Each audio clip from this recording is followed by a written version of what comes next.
So a quick, let me see now. Yeah, so we were talking about Burger's equation. Let me continue with the example of Burger's equation.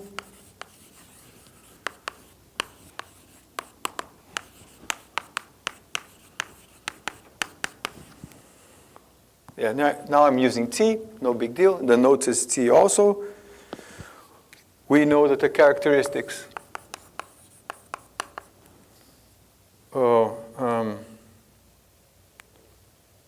no, then let me use Y. Yeah, use T and Y. So let's see Y.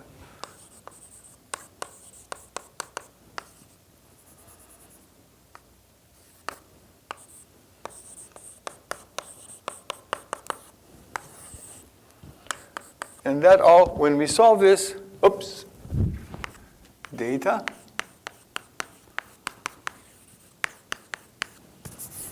And all this gave us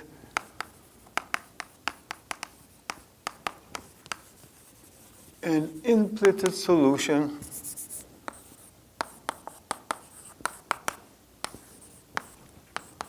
let me write it full like this. I did not, right? Equals 0. So this plays the role, if it's a wave, plays the role of a variable wave speed. So here, then, we had this picture.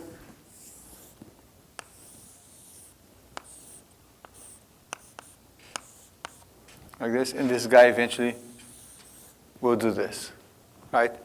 We're going to study something related to a shock today. The nonlinear one, I think I'll have time to get started. We'll see. Okay, this is the shock, and the space-time, because many places in the course we're going to talk about space-time, which is, in this case, is very natural. Space-time, Z. If I put an initial condition like this, it doesn't have to be, right, a pulse, a Gaussian, but it's good. Then, if I take this height, and this is parallel to time, this is parallel to time, right?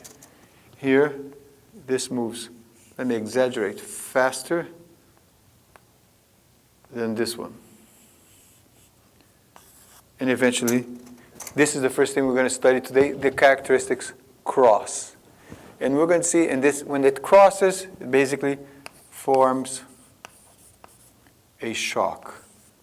And just looking at this like that, it's like, so now the question is, which is the first thing we're going to talk today, I think. Let me see. If it's not, it will be the second thing we'll talk today. But maybe the first thing we talk today is the question, what is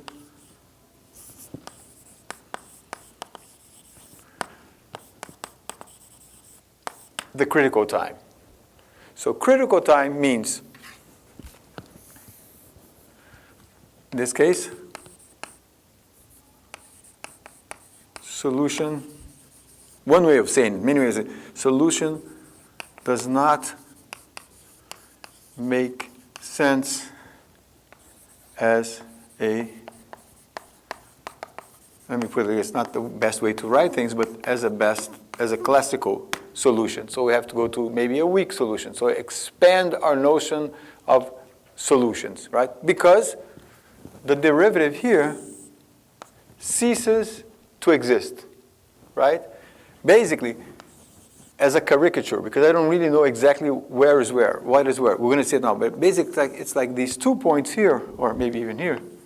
These 2 points here, right here, are getting very close together as I drew last time, and eventually here I have these two guys, one on top of each other. So it doesn't make sense anymore, right? So I have better figures here on the notes. So the good thing, okay, so the good thing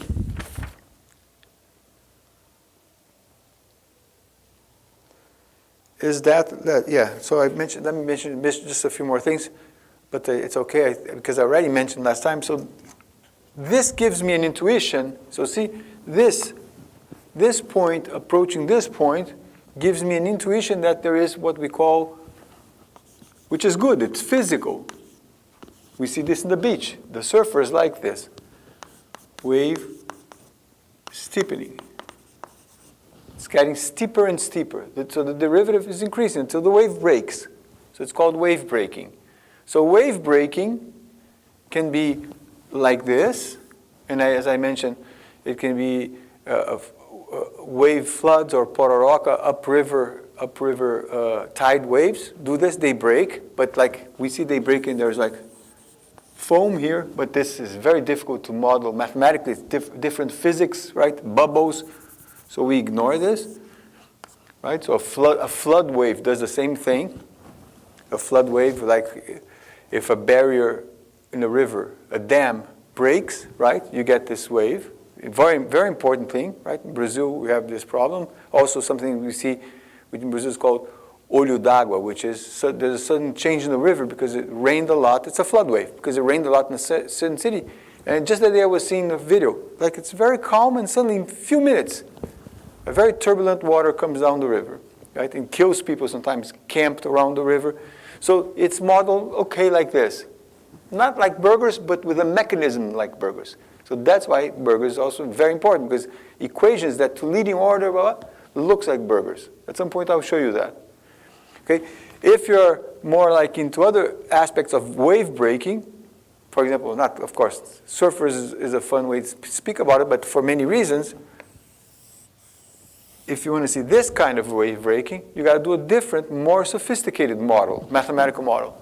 This one will not be good, particularly you have here multi-valued profile, so you have to do a parametrization to deal with that, blah, blah. When we see potential theory, when we see a little bit of elliptic equation, Laplace equation coming in, mixing with wave equations, usually, as I said, usually when we studied wave equation, Laplace equation, parabolic equation, heat equation. Here in this course, I want to put them all together and see it in a different applied way, right?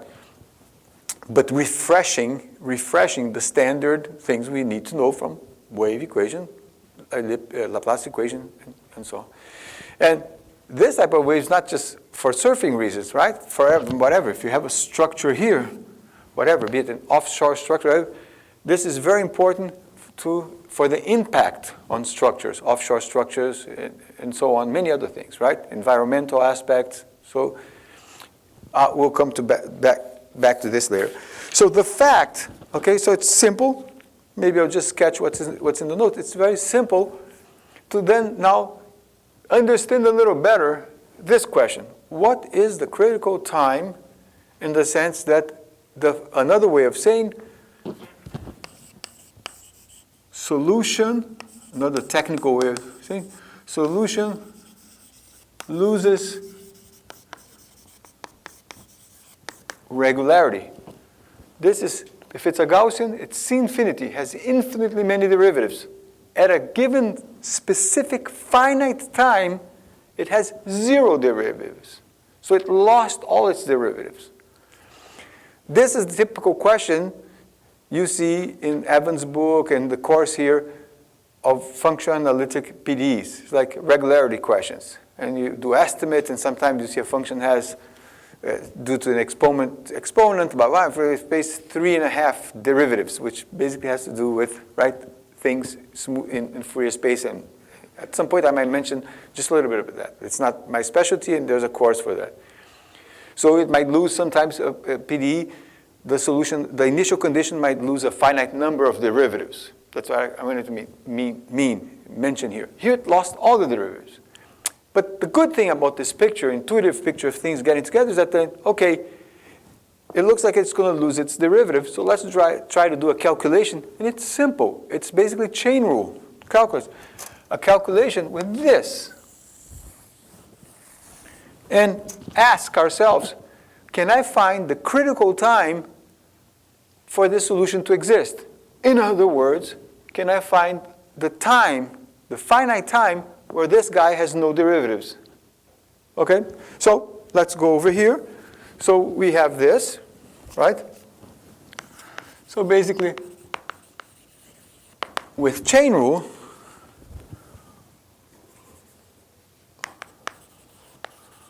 we can write that u of x. I'm jumping some simple steps, but you can do it on your own or just looking at the notes. It's actually good to try to do it on your own, not look at notes. It's just computing the derivative of the solution. You see, when you do here u of x, you're going to have another u of x because of the chain rule. Put them together, divide. And then this gives us, remember this, I'm calling this time. I'm not even going to put it like this. It is time for Burger's equation. Okay, just call it why it is time. So look at this expression. What is the critical time for the solution to exist? Let me give you another piece of information before you answer. If my initial data, if my initial profile is monotonically increasing, it never breaks. The solution is good for all time, right? Because you see at this derivative, this thing here, right? What we want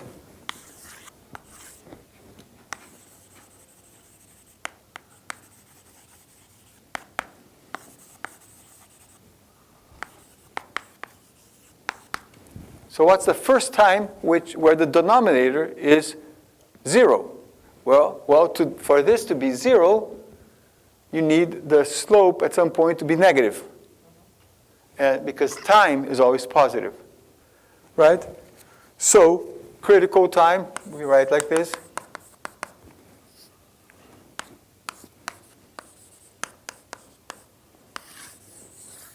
And this is when the solution is not classical anymore.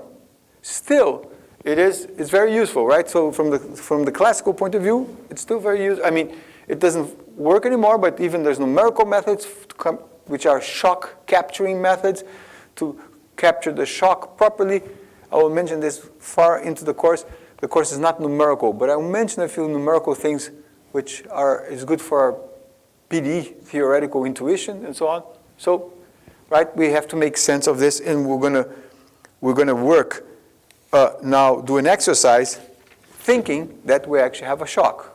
So, okay, so when we deal with a shock, when we deal with a solution that does not make sense in the classical sense, there's ways of making sort of a equivalent formulation, if you may like, which is called sometimes a weak formulation.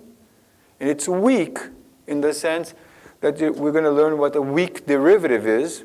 I'm going to just mention a little bit, which, again, the PDEs and the functional analysis course, you see it more, which is a derivative in the sense of distribution. So it's a weak derivative. It's usually seen in the integral sense. So we're going to do a first integral exercise now. And as I mentioned last class, if you have something bad like a singularity, you prefer to integrate it than to differentiate it. It just makes it worse. Differentiating sometimes doesn't even make sense, right? So if I differentiate something like this, or if it's a pressure front, as I mentioned, sometimes actually on purpose we put a solution like that. We're going to learn how this propagates. If I put a solution like that, which is like a pressure front, a cold front, like temperature here, whatever, so what's the derivative of this? It has a name. Well, it's infinite, but it has a name. This is a Heaviside function, and the derivative of a Heaviside function is the Dirac delta function, which is a generalized function. I'll come back to this at some point in the course. Okay, so this, in the generalized sense, has a derivative. It's the Dirac delta function. Okay, our exercise for the moment is this. Okay, so if I have this, right, doesn't mean a jump. It could be like this, or that, just like that, doesn't matter. If I have a jump, right, I'll have a solution. My solution, I'll call it u minus, u plus. Can you understand my notation without anything? No, it's like just u minus is the value on the left. U plus is the value on the right. That's the notation for the jump, right? U minus U plus, whatever, is the jump, right? This could be a density jump. It could be a pressure jump, temperature jump. They're very common in applications, okay? Okay, so this is the jump in the solution. Okay, okay, very good. So we're going to do our first exercise in dealing with a weak solution. Okay, let me put it as I put in the notes because this is good. And I have to be sometimes not so fast because, again, we're recording. I want this to be understandable and stay in a good form. So first step in dealing with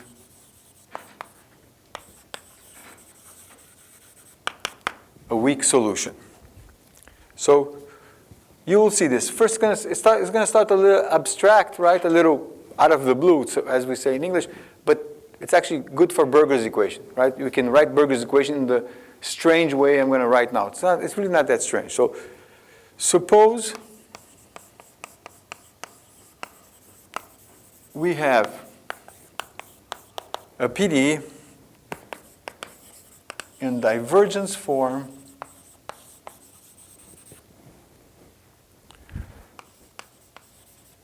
such as this.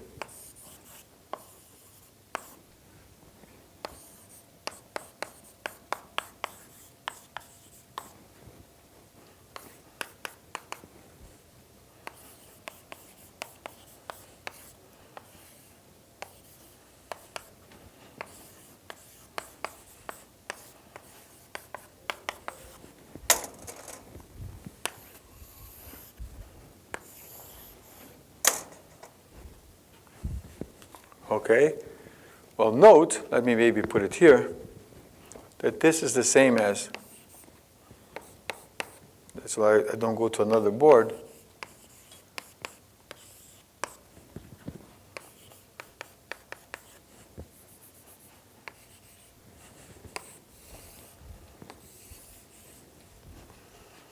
And let me write here.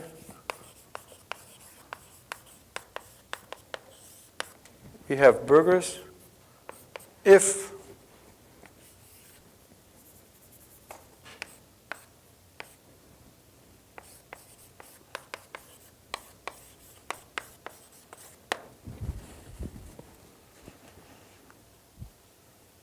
okay, so let me come back to this. So suppose A, okay, so this is the PDE written in divergence form, which means the solution of the PDE is, we have some PDE, which the solution is U. You're going to see why this is useful, okay?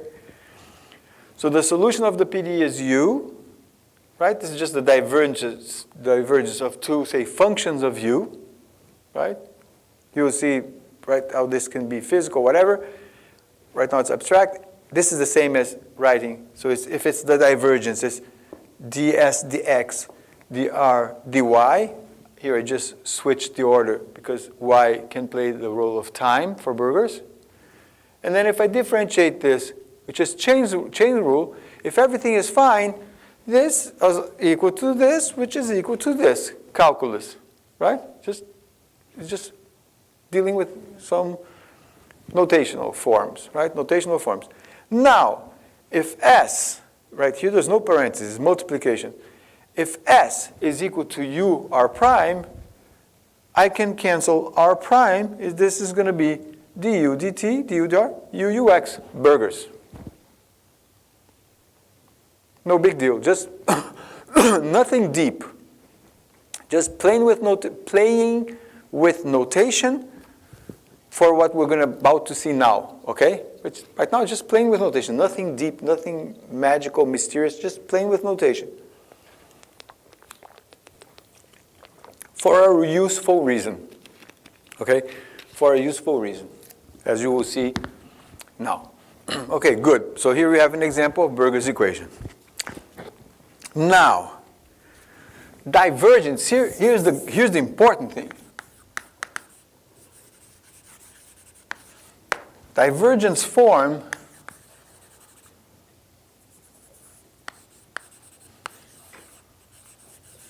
leads to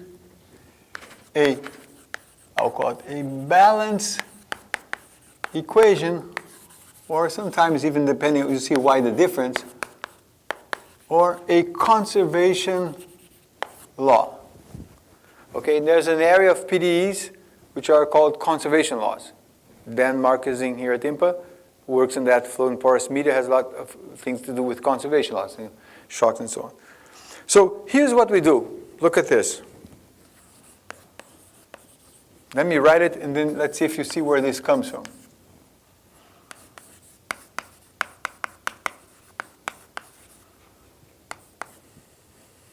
No.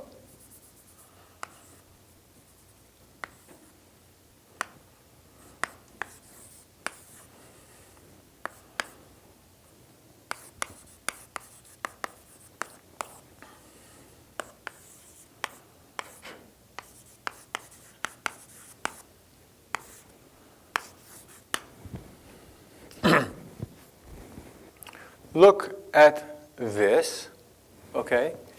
And let me put, because so that we can, for the reason of the video, we had our divergence form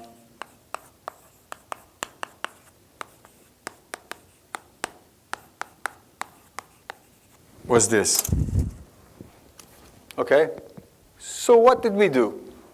Again, just calculus, right? Simple stuff. This is the divergence form, which I said, look, bear with me, it's convenient for some reason, right?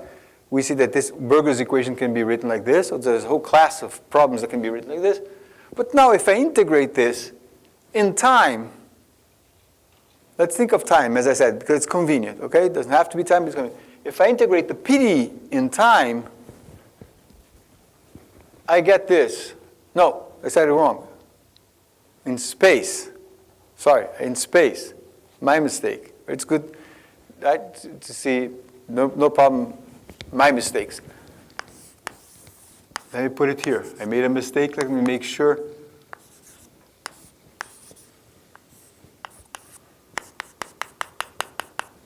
Right?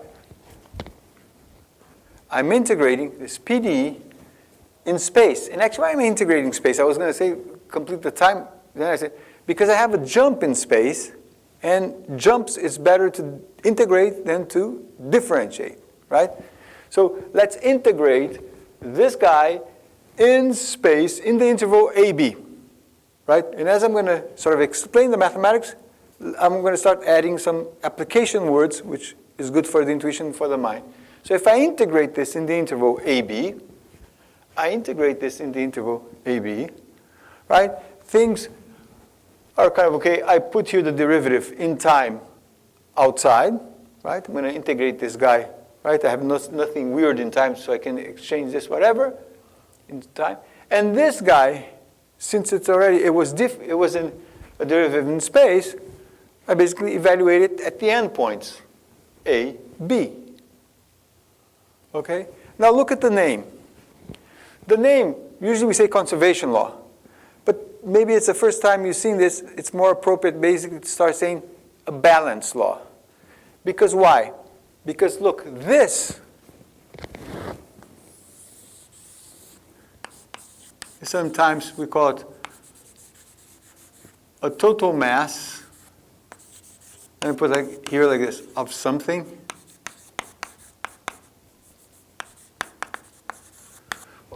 What I mean is, it doesn't have to be mass from the fluid dynamics point of view. It's just total mass, just like in probability. Some of you are from probability, right? We say probability has, with the measure, total mass 1, right? It's just total mass is integrating some object in space in the domain of interest, AB.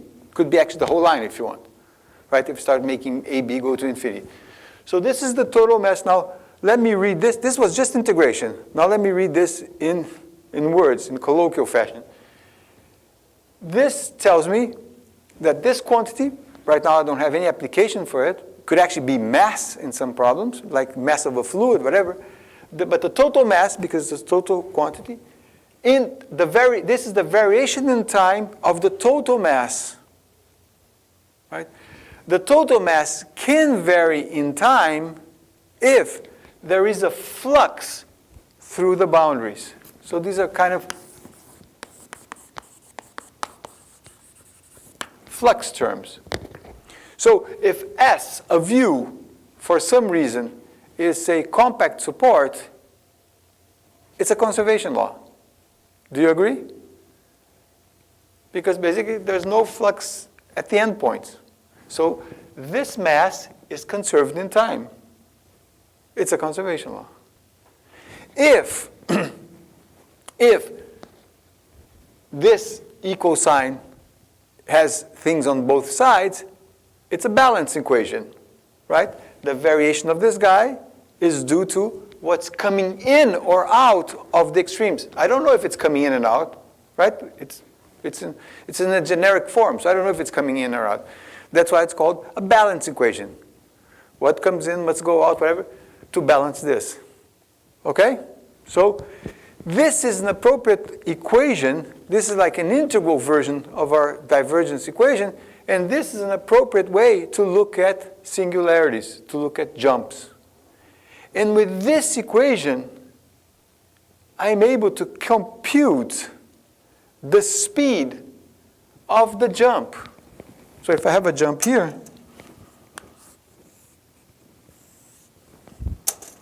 right? This jump, maybe I know it's going that way, but the jump does not go, for this equation, does not go with the speed of a characteristic. Do you have to believe me? No, I wouldn't believe me if I had never seen this. What is the speed of the jump? Excellent question.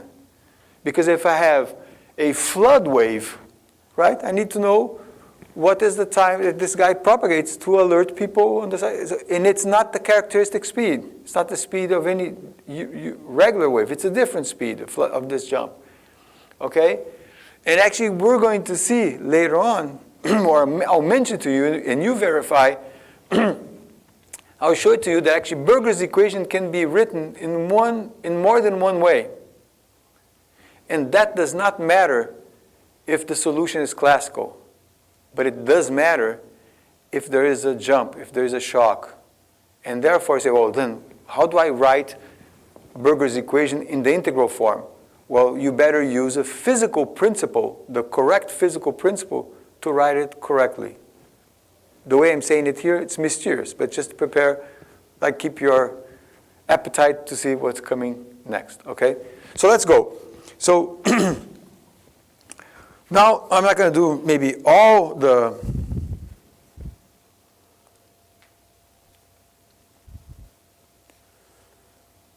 okay, I have comments here. Okay, good.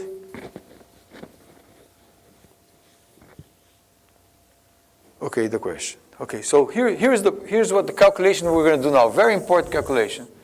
And comes out with a condition that even has the name of important people. So let's use this. Look.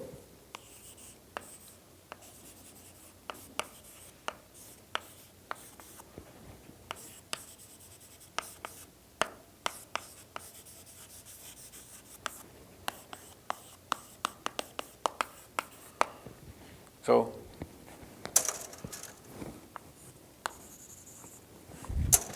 this is C, okay, the jump position. And it's propagating, right? It's intuitive, right? If it's whatever, discontinuity, as I mentioned, pressure, temperature, whatever, it's propagating. Now, what is it? What is the speed of this guy? Okay, the way to do this, it's basically using simple ideas actually of calculus and Leibniz rule, but let me do the important steps, and I'll leave it to you, the details.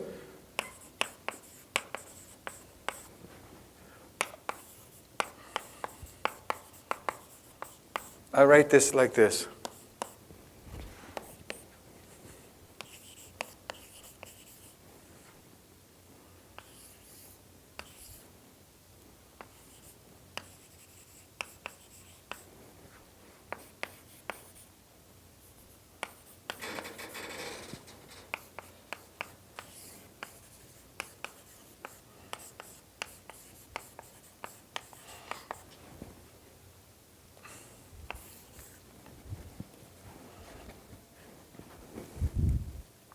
Okay?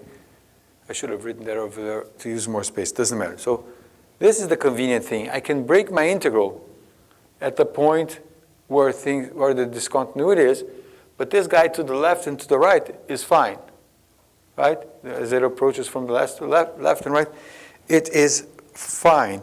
So therefore, we can write that this is equal to, I should have written this better, anyway.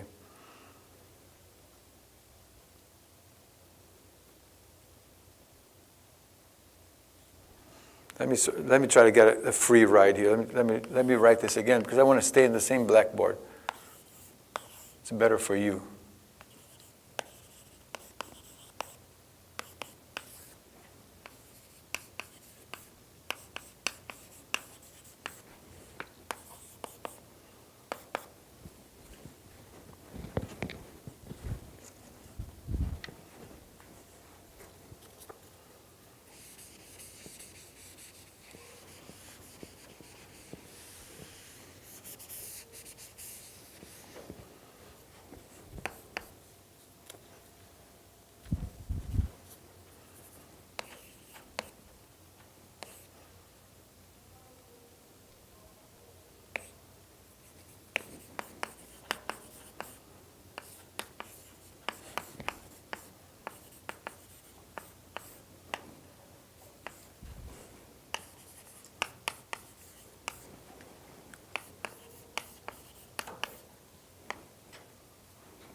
Okay, do you see what I did? Basically, we did Leibniz rule, right? We have a variable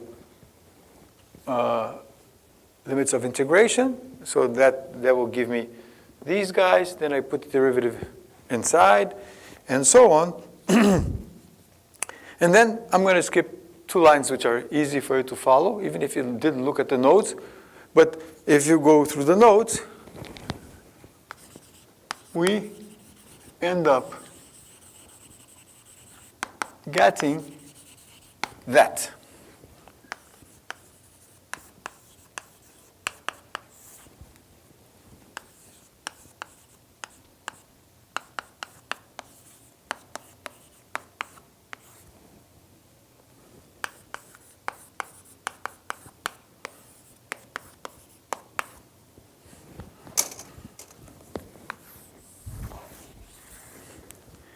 And this is called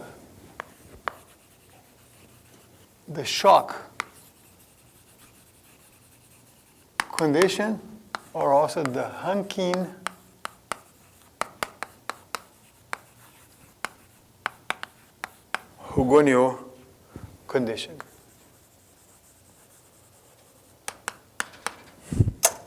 So you see that the shock speed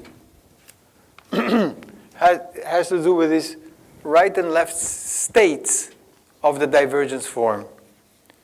Okay? Huh? Não, perdão. Thank you. Hey, thank you. Okay?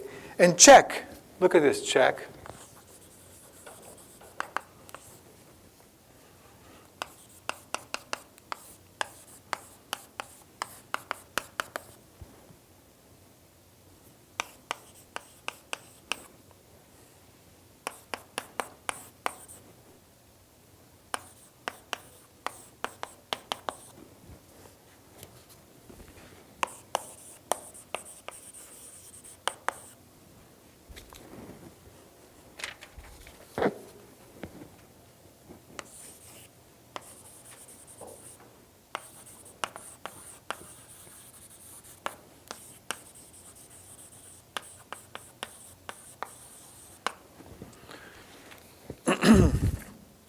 So check that actually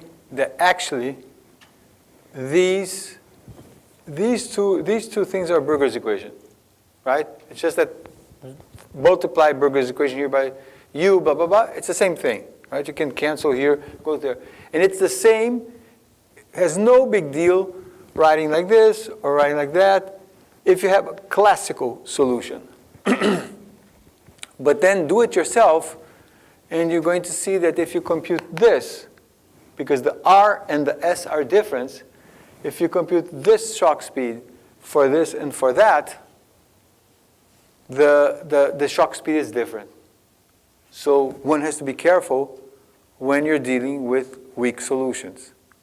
Okay, numerically, depending on the numerical method, you get the wrong shock speed, you get oscillations. I'll mention this later on. So there's numerical methods which are shape preserving, so they avoid artificial oscillations, which reminds us a little bit of Gibbs effects, but it's not quite a Gibbs effect. I mean, it has similar things. Anyway, so this is two equations, which are basically the same equation, right?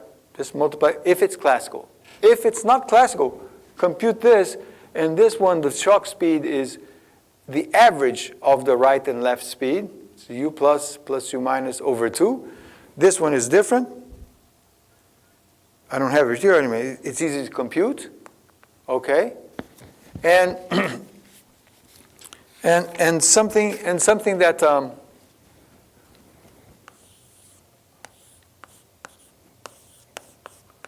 I'll probably not do in the course. I don't think I will do it in the course. Maybe I'll mention, but it's not that part of it is in Witham. So in the Witham book,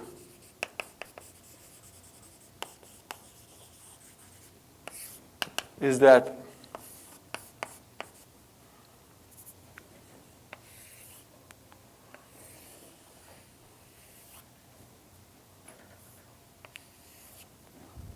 I mentioned this last class.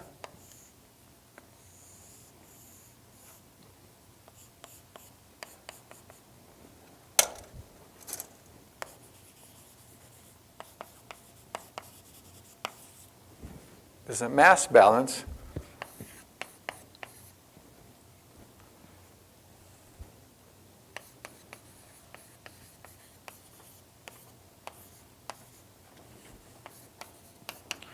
And basically, the second form preserves the L2 sort of norm of u. Okay, so the integration of u squared. And basically, right here, you already see some of the s and so on. So this preserves mass. So this profile here, right, because remember, the shock, which is this guy here, has a different speed depending on how you write S and R. Right? So this case here, 1, has such a speed that nobody asked me, I almost forgot to say it now, that what do I mean by this sort of S-shaped profile? That's if I solve the characteristics in a parametrization-like form, that I can get the profile and compute its double valued and so on. Okay? So if I do that. And then basically this one preserves mass because this guy and this guy are the same, right? Remember, there was nothing here and I cut this part here. Whereas in this case here, it will not preserve mass because this shock will be at a different position. But it will preserve the L2, the integral of u squared in that sense. Okay? So what should I do? You should ask me. Well, it depends on your problem of interest. Right?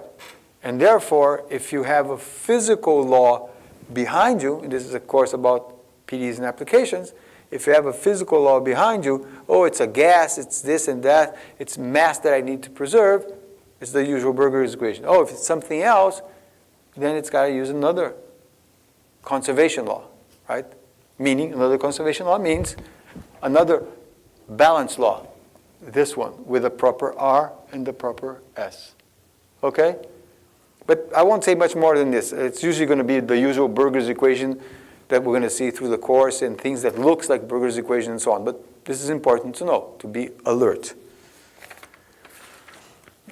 Okay, very good.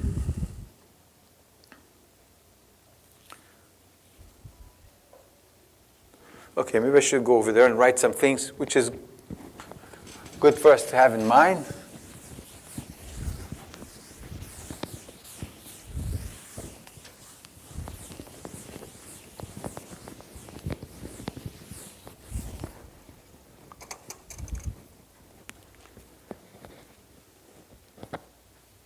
So here are some comments. I think it's important that I write all comments. It takes a little bit of time, but I should write comments. 1. So things I don't even remember which book says it this way, but it is good. Maybe it's even Evans.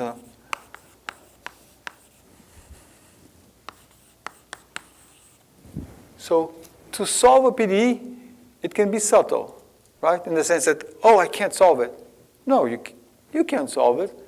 It depends if you're saying I can or I can't in the classical or in the weak sense, and the weak sense there's weak and weaker senses and so on. So like you can even look at measure-valued solutions which are very sort of weak and so and so. So that's why it's a subtle question that starts at least with this part. Classical.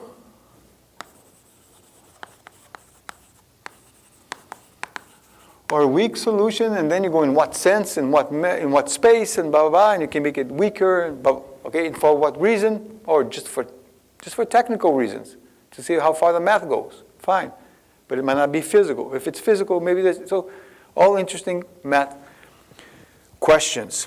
So here an informal notion of well-posed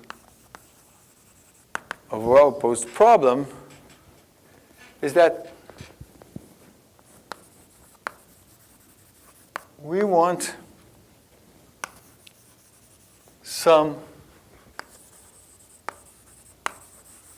desirable features. So if we want the problem, say, oh, it's well-posed, right? So basically I want, well, it's a good problem, right? Well posed is a little better than just good problem. The problem has a solution, right? I don't want to work on a problem that does not have a solution. So this has to do with existence.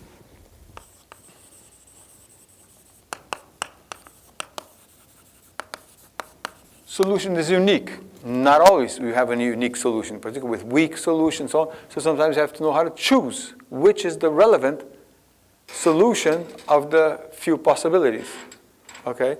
When we see diagonal equations, you're going to see exactly certain situations where, I don't think maybe I'll start today, maybe just a little bit with nonlinear equations, that we're going to have to sometimes live with a certain degree of ambiguity, right? So solution is unique. That's good, but not necessarily also dramatic. And another good property, and that's when you say the problem is well posed, the solution depends continuously on data, which is initial, let me put it like this, and boundary conditions, and also, coefficients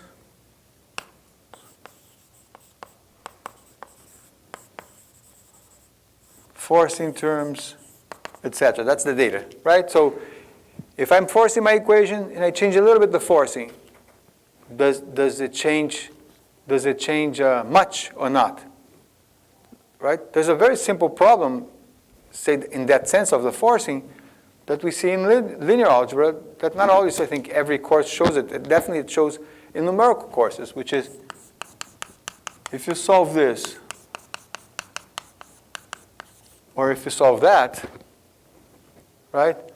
How many of you know the answer, or at least the buzzword, the keyword, to what comes in linear algebra from studying this, and in particular numerical linear algebra? It's very important because sometimes this perturbation, think of this as a vector, right?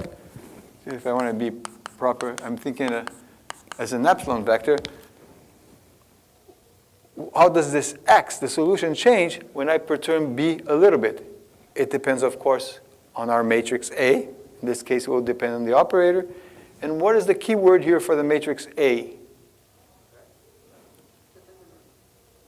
Not necessarily the determinant. I mean, things eventually has not necessarily the determinant because, of course, it has a little bit to do sometimes if it's nearly singular, but there's a keyword for that.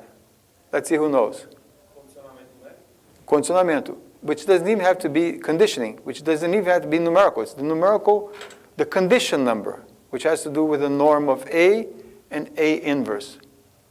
So I won't explain here because also I will open a big thing, but this has to do with a little bit if the linear algebra problem, which has nothing differential equations, is to some extent well posed or not. And there's examples where you change here a little bit. The solution changes a lot with just changing here a little bit. Right? It's a problem I teach when I do the numerical method course here at IMPA. But it's actually something you can do at an undergraduate level. So here's the same thing. I change the forcing a little bit, or I change the coefficient a little bit. And eventually, actually, PDEs connect with this, because if I'm going to solve a PDEs numerically, it's going to become a linear algebra problem, right?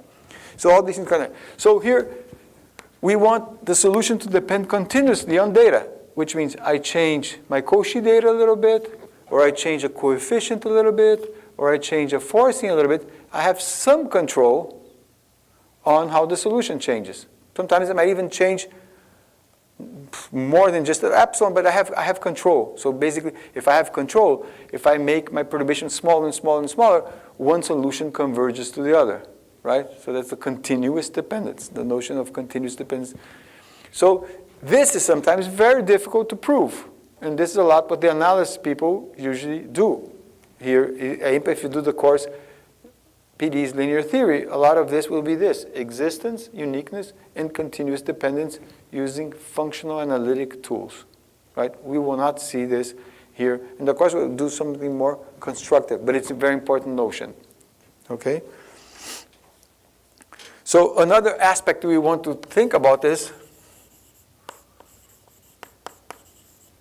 regularity. Also sometimes studied in function space through Fourier and through estimates and so on, is how much derivatives you have and so on. It would be nice, I'm not going to write everything that's in the notes, but let me read it to you so I don't forget. It would be nice if a PDE of order k, the solution has k derivatives, right? Sometimes it might have k derivatives, or does it have k plus 2 derivatives? When we see the heat equation or the elliptic problem, the heat equation, if you put actually discontinuous initial data, like a temperature that's something here, then 0 over there, instantaneously it's C infinity because of the Gaussian kernel that regularizes things instantaneously. We'll see. That we'll remind you here in the course later on. So regularity is this. What's the impact? What does the operator do with data? Regularizes or removes derivative? We've seen already the removing of derivatives. Okay. So conservation laws are mentioned, and when you're looking for weaker solutions, I also mentioned here in the notes that sometimes you have to go to a wider and wider and wider class of solutions so that you, with your hypothesis, you can say, oh, I've proved existence of solutions under these very sort of broad hypotheses of lack of regularity and this and that. So important in all aspects of partial differential equations. So the structure of the PDE, as I mentioned here, sometimes may force us to abandon the classical notion. We just saw an example, simple one, burgers. It forced me to say, wait a minute, in finite time, I have to abandon the notion of the classical solution. But still, it has applications with a jump. I just mentioned waves, fronts, blah, blah, blah. Okay, excellent. We have half an hour now, more or less, to start what I wanted to start, which I think is, I like, I'll dramatize the beginning because I think it's fascinating now how quasi-linear PDEs help us to write the characteristics equation for a fully nonlinear PDE, first order, two independent variables, x and y, okay, first order PDE, And this is going to be a very detailed deduction, which not always you find it in the book. Sometimes you find the equations, but also not the full description, which I find it very beautiful, of the geometric aspects of putting the problem together, putting the characteristics equation together. Sometimes it looks like it comes out of magic, and that's not good. Okay, that's not good. So it's going to take us more than a class to look at this. And I find it very beautiful and useful, because the iconal equation, which I'll do an application afterwards, maybe next class, whatever, next week, comes out of this. So general first order PDE in, well, let me put it, first order scalar, that's not in the notes, but it's good, scalar PDE in two variables. Okay, so it's a nonlinear PDE, and let me write here, okay? And it's going to be given in an implicit way. Okay, so it looks like, how am I going to get, at least me, when I look at it the first time, how am I going to get started? I mean, how am I going to take geometrical information out of this? Look, this is my PDE.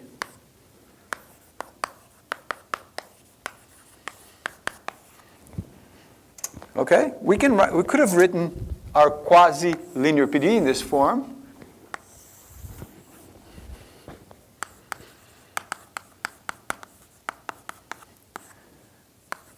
Implicit formulation, say, of a nonlinear PDE, right?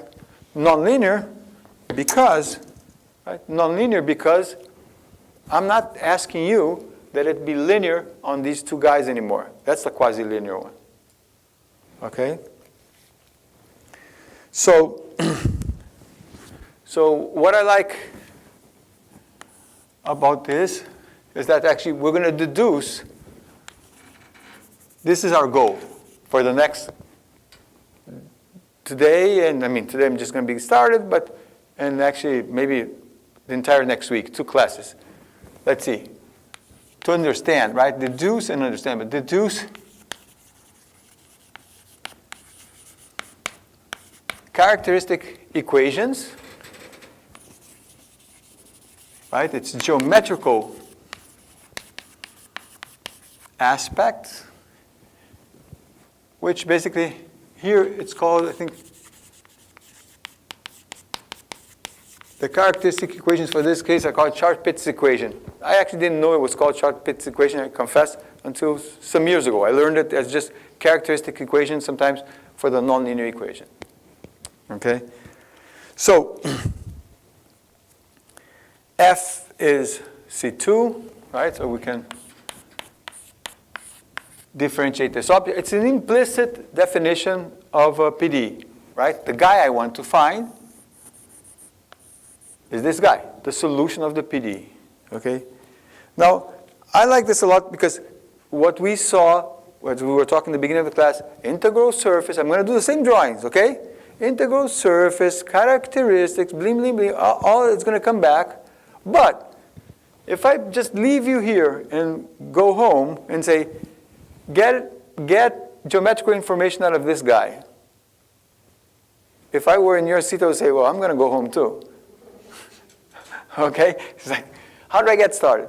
But then, as I mentioned too, if mathematics sometimes little things like adding 1, subtracting 1, or just changing the notation puts some light into perspective, right? So into what we want to do. So look at this notation now. I want to get similar geometrical information that I got from this guy that looks not friendly. Right? So call. Let me put it here. Call. Well, this is the first one is obvious.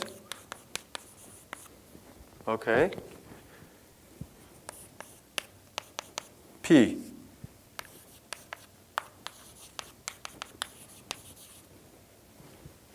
Nothing fancy, right? So call U, Z, we did this before because of the integral equation, the integral surface, sorry.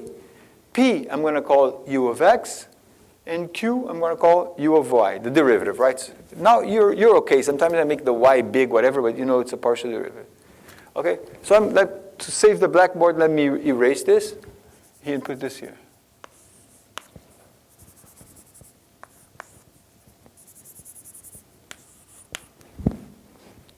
Did I help you? Can I go home and you do the geometric aspects? Not much, right?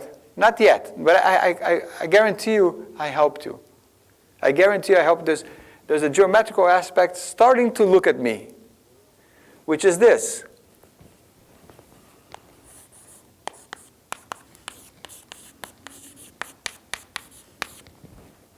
Do you know what I have in mind? Who is this N?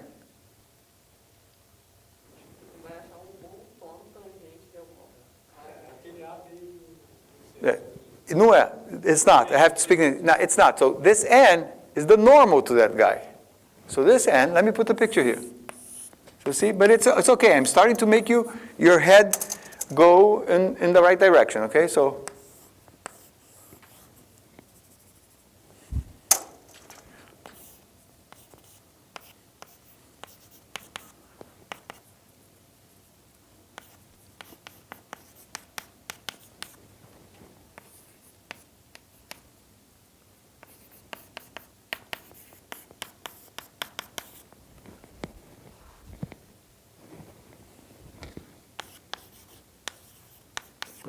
let's put it this way, right? Everybody okay? So it's tangent. It's normal to the tangent, right? Which is the ABC, which is along the integral surface. Look, I did little things, right? I mean, of course, as I told you, I was going to dramatize because I like this problem a lot. Because look at the guy and say, I don't know where to get started. Now I change the notation. It starts looking a little more friendly, and I put this picture.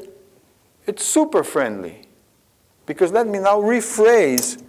Now let me rephrase the PDE question. I mean, solving the PDE in the geometrical sense, at least locally, so that we can write characteristics. Because that's how I started with the quasi-linear. I said, look, this is an inner product of ABC, as you mentioned, with the normal vector. That's all the quasi-linear is. Here I don't see any inner product, so it's a more difficult. Fine, it's a nonlinear problem instead of quasi-linear. Okay? Now look at this. Okay, I think I said look at this already 100 times today, but anyway, look at this. The PDE now is telling me the following. Take a point P, right? P is a point X, Y, Z on the surface. Okay? And now I'm going to read the PDE in a geometrical sense. Very simple. The PDE is asking me in a geometrical sense, at that point P on the integral surface, I could maybe put a little colon here, just think of parameters. Doesn't matter. What are the possible normals so that this is 0? Note that I don't have to write -1. -1 is always -1. I don't have to put it in the equation. So this equation here is giving us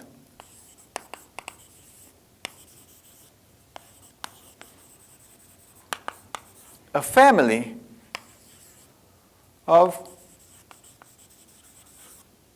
normals, N.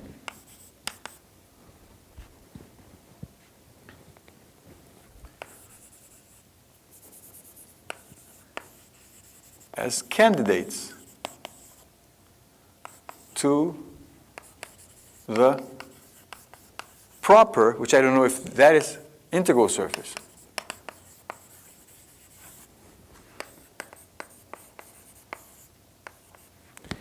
And from these normal candidates, we will then all together figure out what are the tangent candidates. Right? And as I mentioned at some point, we will have to live with some ambiguity. You will see this maybe today, next class, maybe even today, okay? So let's go. Okay, so the PD, now I just phrased the PD problem for you again as a purely geometrical problem, locally speaking. P, right? So let me make the drawing better, as in the notes. And it's good I don't want to move on so the camera can stay, right? So let me take another color, yellow. Well, in the video it's not going to show so much, but anyway. So now look, I have a point. P0. So let me put here 0, 0, 0, because I'm going to do something local. No big deal. I have a point P0.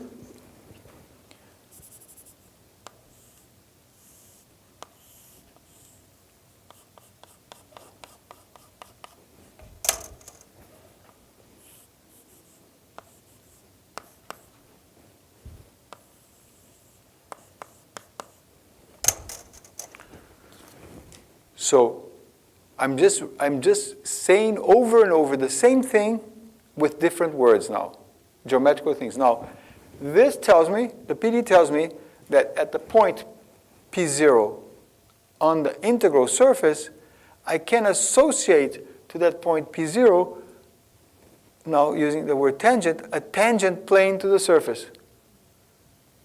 Right? Because whoever has a normal can associate a tangent plane. So that's how we start connecting normals with planes, with tangent directions, which will give us, I mean, of course, no, I said it right. We can associate a normal with a plane, and a plane is tangent to the surface, which will, having something tangent, will eventually give us characteristic equation, how to flow, how to surf, kind of how to propagate this surface locally. It's all local, right? So if I think of n as a normal, I can think of it as plane also. So eventually we're going to call this a plane element. It's like a little square plane that we're going to sort like a tile. We're going to be tiling the surface locally, okay, with tangents. Okay, very good. So this is a tangent plane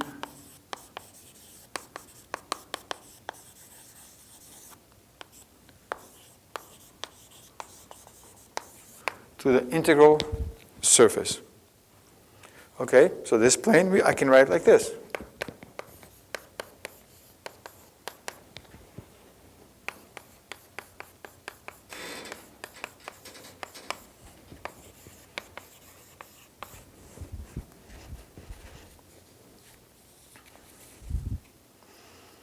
Okay, I think I said everything I want to say from this page. Now I have to erase the board.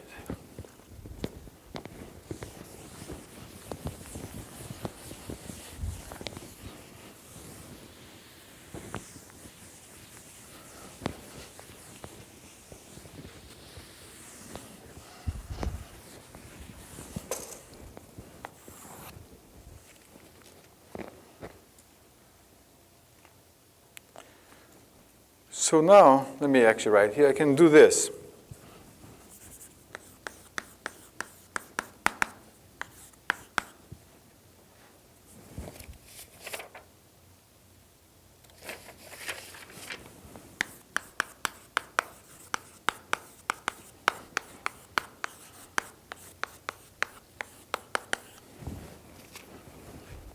Okay, so I'm going to try to solve what I'm telling my audience, my reader, is that now I'm going to try to solve this nonlinear equation at a point, not even like a differential equation, just at a point, this nonlinear relation, right? Where I'm going to then try to parameterize, I'm going to have with P, right? So create a dependence of Q of P and P. So that's fine, okay? So the normal means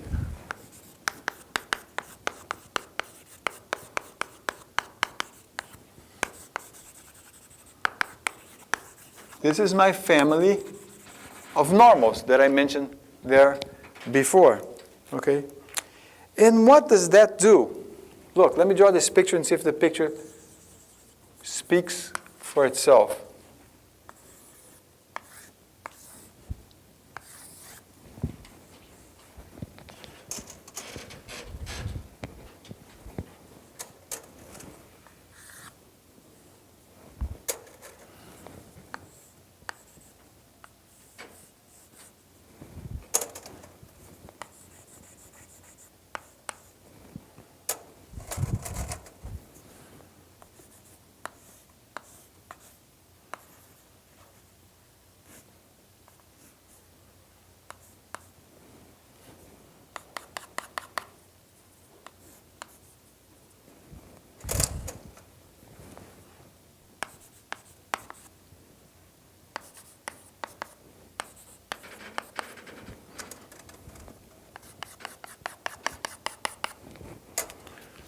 Now look what happens. Oops.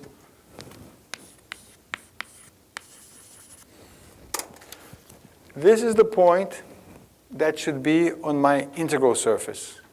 Okay? So this are three possible normals.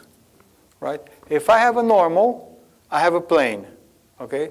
Now let me see if I can do this with this paper. So my finger is the position of point P0. Okay, let me put it like this because else it looks like normal, like this. My hand is the point P0, right? And I have one normal candidate here. I have another normal candidate here. I have another normal candidate here in this family. But it's all glued here. So I have a bunch of planes sort of rotating glue here. So this generates a cone. Does not have to be a circular cone. It's just a figure, right? So this generates a cone. So instead of family of normals, family of planes generates a cone, which is a famous cone, which is called actually a Monge cone.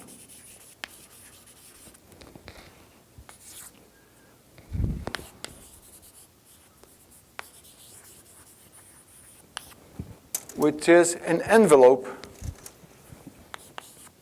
to the planes, right?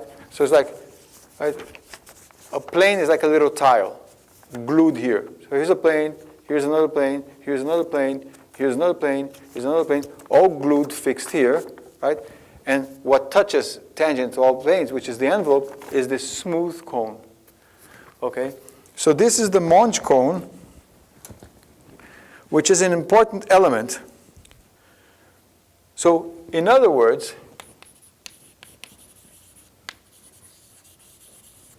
let me put it like this. Formally, our local problem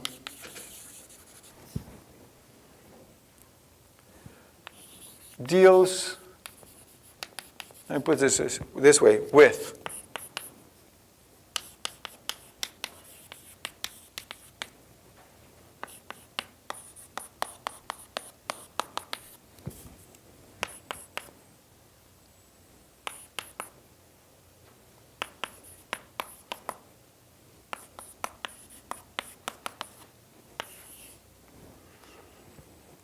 where this is the PD at P0, and this is the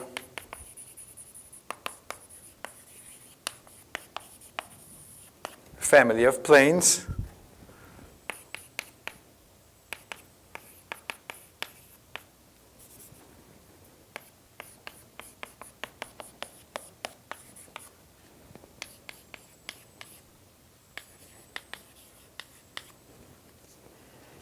right?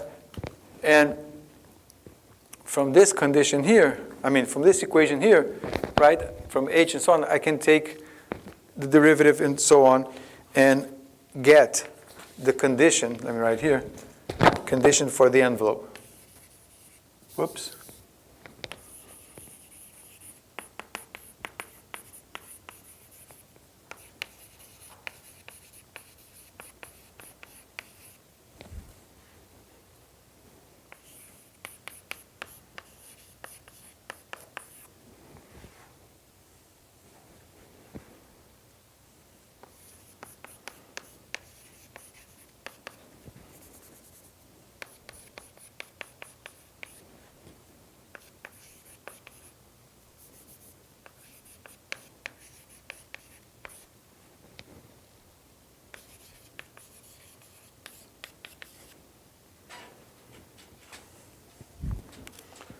Okay.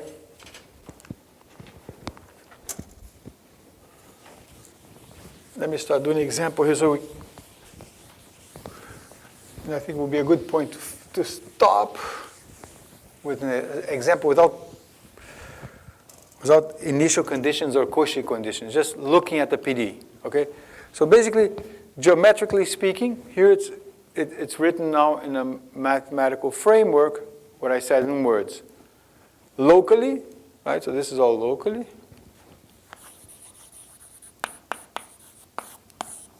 I have my PD at a point P0, so the locally is explicit here. So I evaluate it and I transform it into this nonlinear relation between P and Q that nothing more is than a family of possible normals, which are basically a family of planes. Here's the family of planes written in a generic form, but here explicitly written as family of planes depending on P.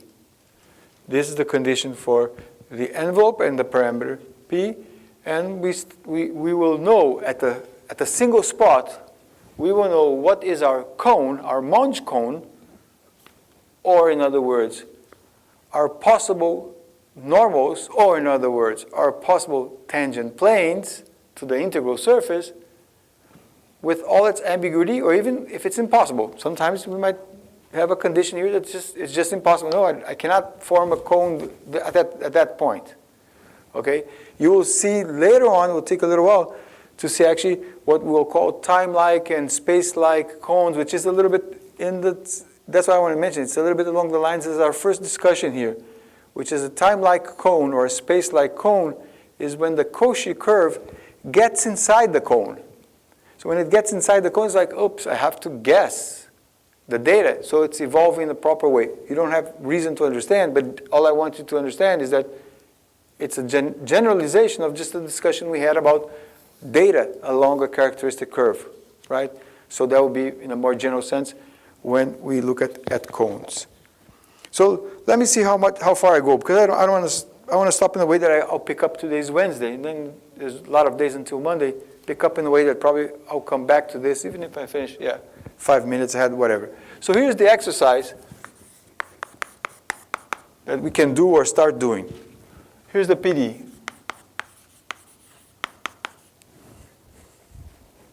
This is a nonlinear PD. It's not quasi-linear, right? Simple looking, but it's nonlinear. So F is equal to PQ minus 1. Okay? So in this case, we can start playing with things, right? So let me put it here. This means that Q is 1 over P, and dQ, dP, because of my envelope condition, is 1 over P squared.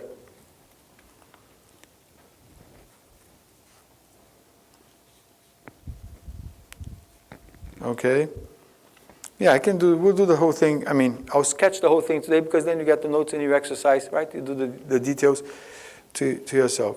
So substituting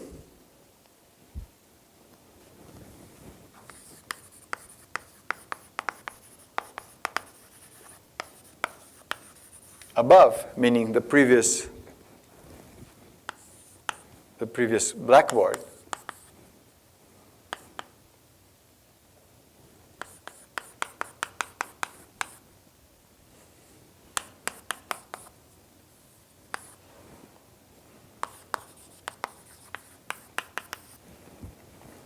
we have this family of planes.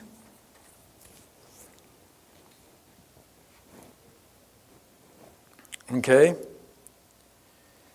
And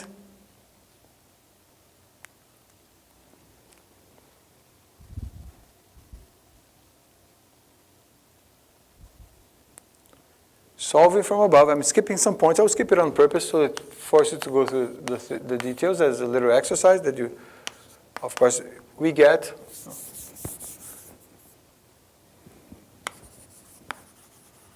We have this and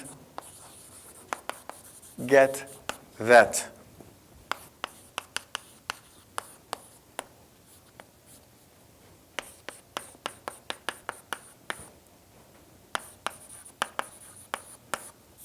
So we get this relation, okay? So there's more details in the notes. You have the notes. As I recommend, maybe try not first to look at the notes, just fill in the gaps here as an exercise, right? Plugging this almost like a recipe, but don't do anything as a recipe, right? Understand the steps. So I'm terrible in memorizing formulas. And then you should see that, for example, if you get, without loss of generality, just to facilitate things, if you get, and you put the point P0 at the origin, no,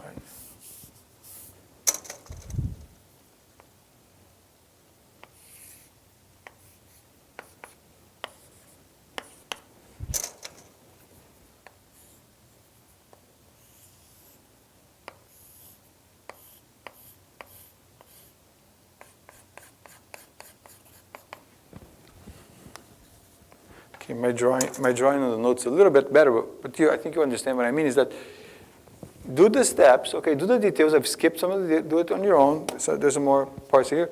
And if you take the origin, just to facilitate, you're going to see that it's like parabolas appearing, and the cone at the origin is a cone with the vertex at the origin, sort of on this plane here. This is x and y, trying to do it in perspective. Right, a parabola here, and there's a part, of course, below. This is like half the cone. So convince yourself that the one at the origin will look like this. And so you see, I haven't given data or anything. What I'm just saying right now is what does the PDE structure generate in terms of cones. And let me draw the last picture, which basically tells us more or less where we are heading. It's understandable that things are a little bit loose. It will come together, right? It's new, generalized stuff. And eventually we're going to see something like this. So the idea, in a general way, not for this equation, right? This equation, actually, the integral surface is simpler.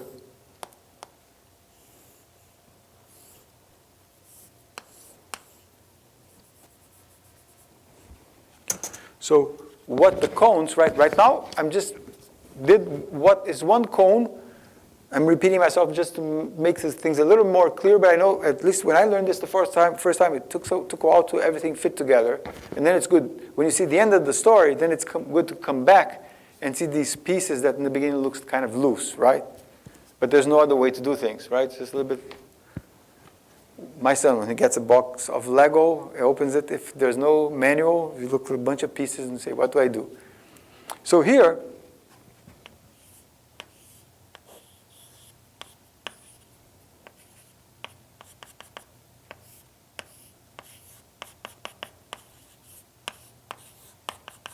so our geometrical picture, okay? Then I'll end here. The time is actually, I thought I was going to end early, but not. Our geometrical picture is this. Here, we just did one cone, got the PDE, put it at the origin, solved that geometrical problem of the PDE, the nonlinear relation between P and Q, and the tangent planes, get the envelope, and the envelope at the origin looks like this, right? This is the cone. What this tells us is that in general now, and this connects with what we've seen before, is that if we have an integral surface, here's my integral surface. I haven't seen the characteristics yet, but what we will see is that we have a field of Monge cones, right, that will touch the integral surface along one of its lines of its generator, which means this line here is what? This line here, maybe I can draw it a little better. Let's see if I can. In the notes I didn't do that.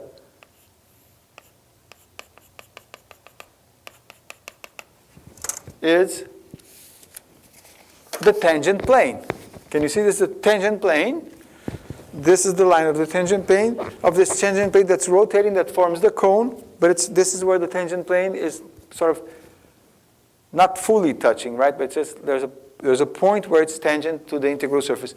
So this gives us a field, and what this is saying is that at some stage we have basically an ambiguity. We don't know exactly what the characteristic directions are.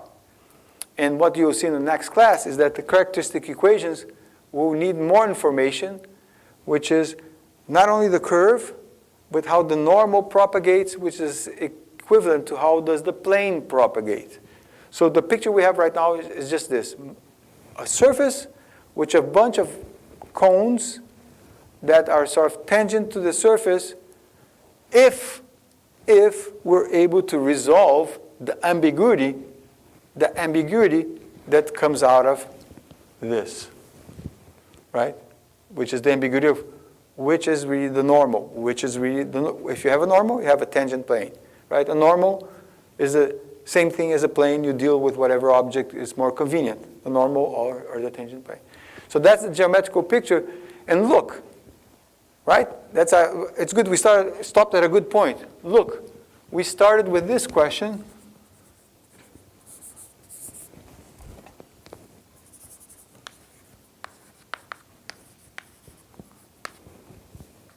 What is the geometrical picture of this not friendly guy? Well, we succeeded. Today you can go home and you have already a picture in your mind, a geometrical picture starting to develop as a photographer in our minds. We still have to understand how information flows.